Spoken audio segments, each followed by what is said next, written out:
what have we got here?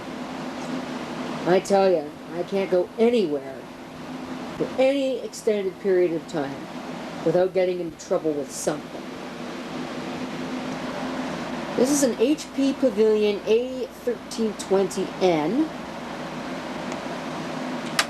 sporting a Pentium 4 524, a gigabyte of memory, 200 gigabyte hard drive, and 8Ti Radeon Express 200 graphics, as it says there. Obviously, there's actually a spring missing here that's supposed to be holding this up, but whatever.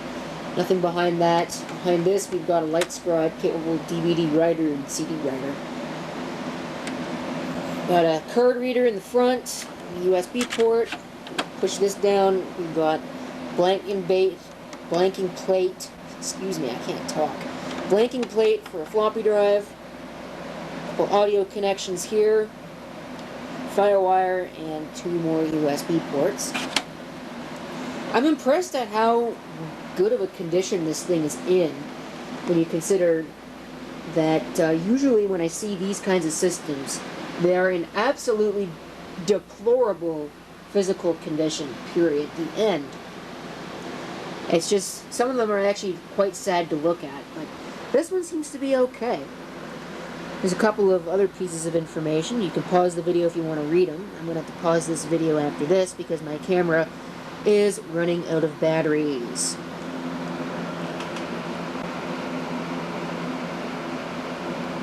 Alright, so let's take the side panel off now. We'll have a look at the ports on the back in a moment. I'm going to need 2 hands to get it off, apparently. I hate cases like this. Here we go. You didn't get to see it come off, but trust me, it came off. It wasn't something that broke or anything.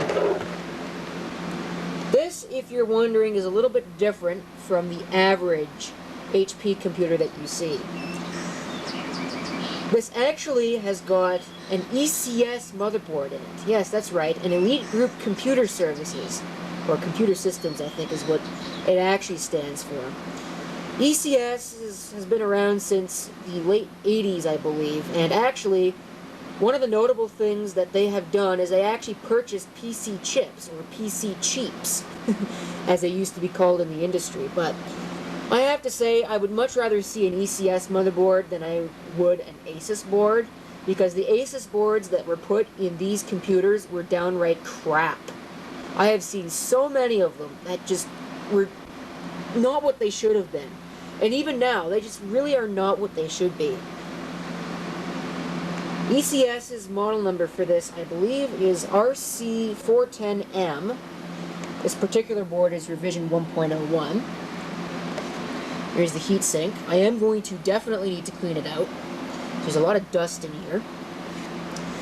It's got one of these crappy things in it. It's a Bestech ATX 312Z, which is actually better than the motherboard killers. These aren't actually motherboard killers. They've got a real 5-volt standby circuit in them, unlike the 12Es, which just were junk. They used to, what would happen in those is a component would go bad, go out of spec, and then the 5-volt standby would jump in voltage and it would fry your motherboard and anything that was connected to the 5-volt standby, like keyboards and things like that. Not really a good time. I actually had one of those power supplies nearly blow my hand off when the 5-volt standby went up in smoke, turned into a flamethrower, and almost took the hand I was working with the computer off. Oh, what an experience. I think it was also an experience for everybody else on the floor who got every possible fire extinguisher they possibly could and pointed it right at the computer and me. Anyways, like I said, definitely needs to be dusted out. There's some cobwebs in here. It's got a Samsung 200 gigabyte, I'm assuming, hard drive installed.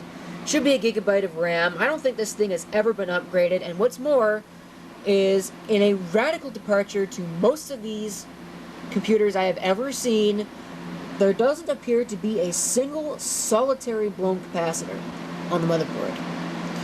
Maybe these ones over here. There are a couple of caps that are shielded. I'm not even sure if the camera will be able to see them at all. Probably not. Maybe if I shine some light on them. Okay, let's see. Let's get some zoom in here. Try and get some light on these caps. Where are they? I can't even see them now. Oh, there we go. Ah, there we go. Now you can see them. Ever so slightly, just peeking out over there. They got dust on them, I think is what that is. It's not capacitor gunk or anything like that.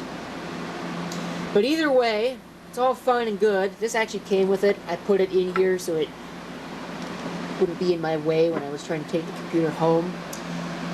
Although it didn't really end up actually mattering, but never you mind that. So we're going to go ahead and plug this in. And we're going to go ahead and have a run-up on camera. I have plugged it in once before. Turned it on briefly just so that it would post. And it posted fine. So we'll see what happens. Okay. She is cabled up and ready to go. Got the KVM hooked in there. Just the keyboard for now. So I don't feel like getting a mouse out if this is just going to be a waste of my time. But I haven't actually plugged it in. So let's go ahead and do just that. Live on video to see what happens. Well, there was an impressive spark. The computer turned on for a second, then seems to have shut itself back down again. I'm going to have to turn this monitor on. So this is the one that's hooked into this computer. Go ahead and fire it up. Hey!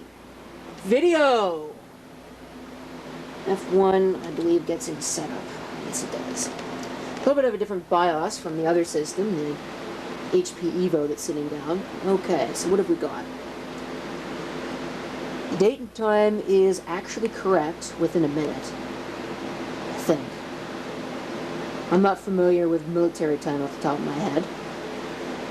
We got the IDE optical drive and the serial ATA hard drive. It does actually have 4 SATA ports on it. I'm not sure if it is SATA, what would it, SATA 1 or SATA 2. I believe it would be SATA 1 for a system that's this old. But maybe I could be wrong, I don't know. And then there's some other settings in here. You should probably look at that, but I think we'll just wait. So we're going to exit discarding changes because I haven't changed anything, and we're going to go ahead and let it boot into whatever is running on it. Which looks like glorious old Windows XP. Probably should not point the camera at the screen in case something racy shows up, but I can edit the video if that is the case. I feel like I should be sportscasting this. Almost looks like the screen got brighter. But it did not. Okay. Well, that's certainly an interesting username. Let me see if both of these have got passwords on them or what the deal is. How's this for a mouse? And believe it or not, it does actually seem to work. Oh, well, that account's got a password on it. I think they both probably ought to have a password on it. You're kidding me. It doesn't have a password on it. Okay, I'm going to point the camera away from the screen here. Because I don't know what's on that.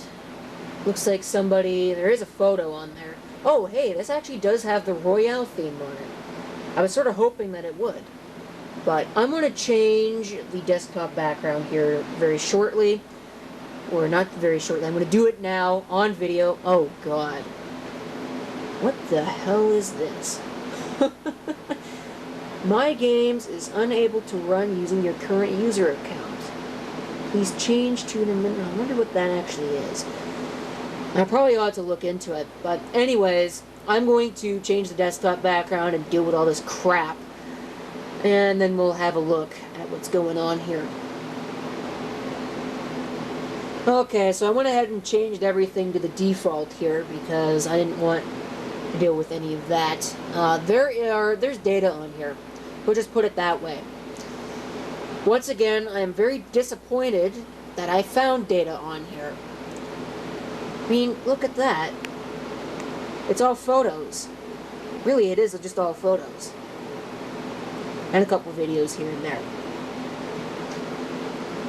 Going to my documents, I still find that username to be kind of odd. There's definitely some personal things in there. There's personal stuff in my pictures. Might just all be samples, but I don't really know or care.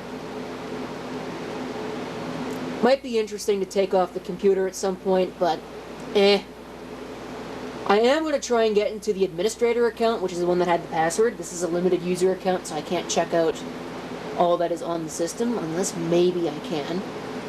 But I would be very shocked if I could. There's something in here called passkeys.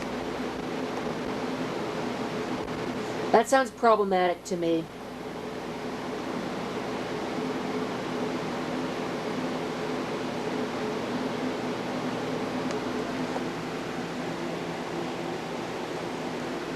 Something in there called passkeys and fail keys. Hold on a minute. I'm going to screen those before I go and look at them. Administrator. Are you serious? I can look in at all this stuff. I wonder, no, it shouldn't be the account I'm in right now. No, it's not. That is the administrator account. Nothing on the desktop. So it looks like there's not much. HP update can only be... Oh, shut up about your updates. This thing probably hasn't even been turned on since 1969.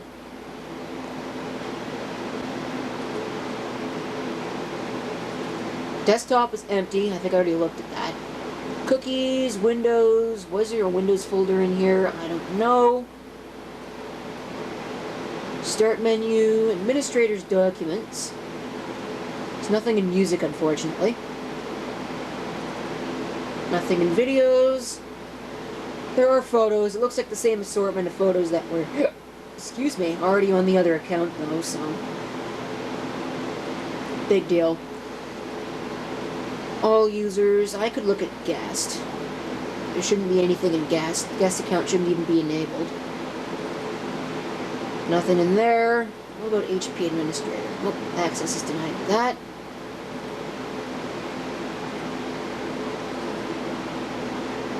That's done. Oh god. An expired subscription for Norton Internet Security.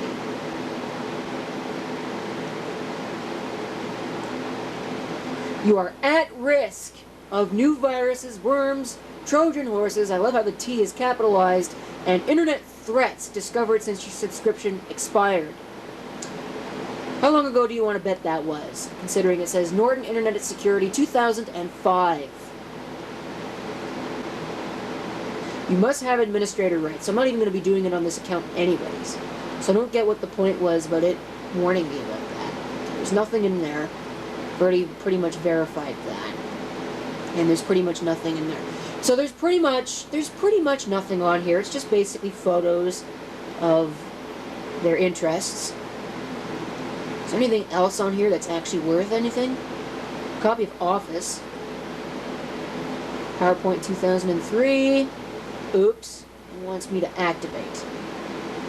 What happens if I press cancel? Are you serious? It'll just let me use it? I do have a valid product key for that, so I might just go ahead and license it at some point, but either way, that's there. Looks like this account hasn't been used in the recent past. I didn't really check for dates, but my guess is that this thing was probably last used in 2014, when Windows XP ran out of support. In fact, I'm going to go ahead and take a look at something here.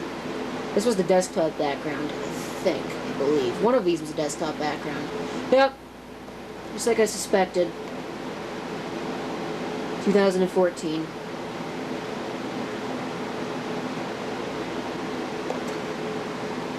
How about the actual desktop background, because I found it. Properties. Yep. Looks like August 6, 2014 was the last time this was used. This mouse has got a couple bad spots on it. What about this? 2014. So it looks like 2014 is a fairly good bet as to when this was last used. But that is pretty much going to do it for the video. So thank you for watching. If you have any comments, feel free to leave them down below. And this is CP666 signing off. I hope to see you next time. Till then.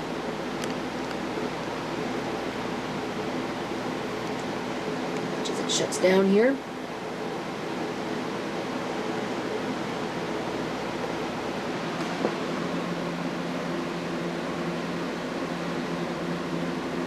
There will probably be further videos of this computer coming very soon.